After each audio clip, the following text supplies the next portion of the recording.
Welcome back to the Chelsweets kitchen. Today I'm sharing how to make this gingerbread house inspired cake. To make all these different layers, I took my gingerbread cake recipe and I baked it in 2 separate sheet pans. I'm frosting this cake with a ginger cinnamon buttercream, which was just delicious. And the full recipe for this cake is up on chelsweets.com.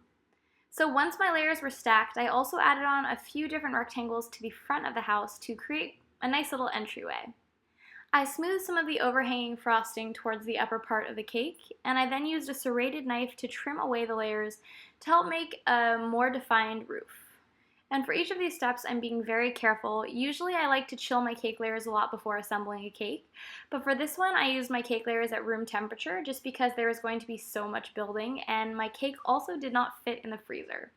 So as you can see, I'm very gently spreading the frosting onto this, really using the offset spatula to just carefully spread it over the layers and to create my first layer of crumb coat.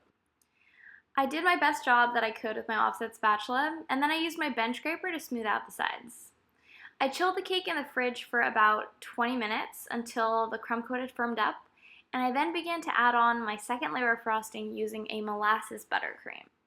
I used a really thick piping tip here just to make sure that I evenly applied the frosting all the way around the cake. So if you don't have that type of frosting tip, you can definitely just use your offset spatula. It just makes the process a little bit easier.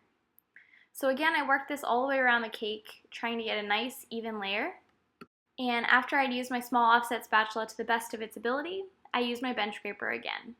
So I first tried to make just the definition of the house by working on the roof, getting the overhang and the awning all in place. And then I chilled the cake one more time and added one very thin third layer of frosting to get it really nice and smooth. Next, once I was happy with the shape of the house, I began to add some snow to the roof. Once I had spread the white buttercream thoroughly around the roof, I set to work on the icicles. So for this, I used the same buttercream and put some of it into a small piping bag with an opening that's about a half a centimeter, and I just piped some little icicles on the edge of the roof. I did this all the way around the cake, and then I began to work on decorating the rest of the house. So I added on an adorable fondant door. I then used a circle cutter to create some lines in the frosting to act as a guide for me to pipe a wreath on top of the door, because what home is complete without a really festive holiday wreath? Next, I set to work on adding some windows to the side of the house. So I actually used the same circle cutter and created 2 imprints on each different side. I then filled this in with some white buttercream to look like the glass of the window, and I piped a dark brown border around this to look like the window pane.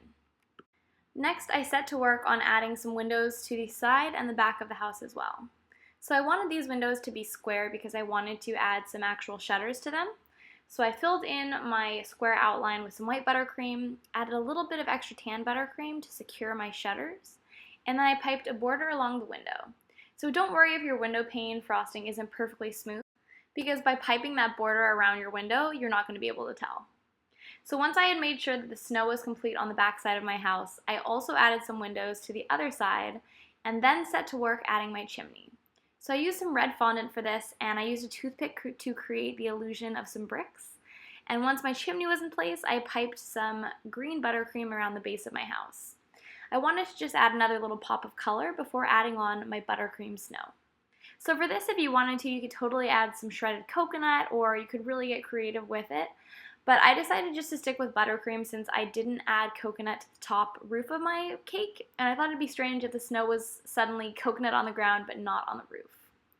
So this is how I chose to decorate my gingerbread house, but the options are really limitless. So I hope you guys enjoyed this video. All that's left to do now is cut into this cake, and I'm not gonna lie, I really loved how this cake turned out, and it was a little bit hard to cut into it, but I was super excited to see how those 6 different layers of cake turned out, and I was so happy that I was able to get a pretty decent slice. So I hope you guys enjoyed this tutorial. If you have any ideas for future cakes, please let me know in the comment section. And don't forget, if you guys want to recreate this cake, the recipe is up on chelsweets.com. And trust me, you do. It was so delicious. My coworkers raved about it.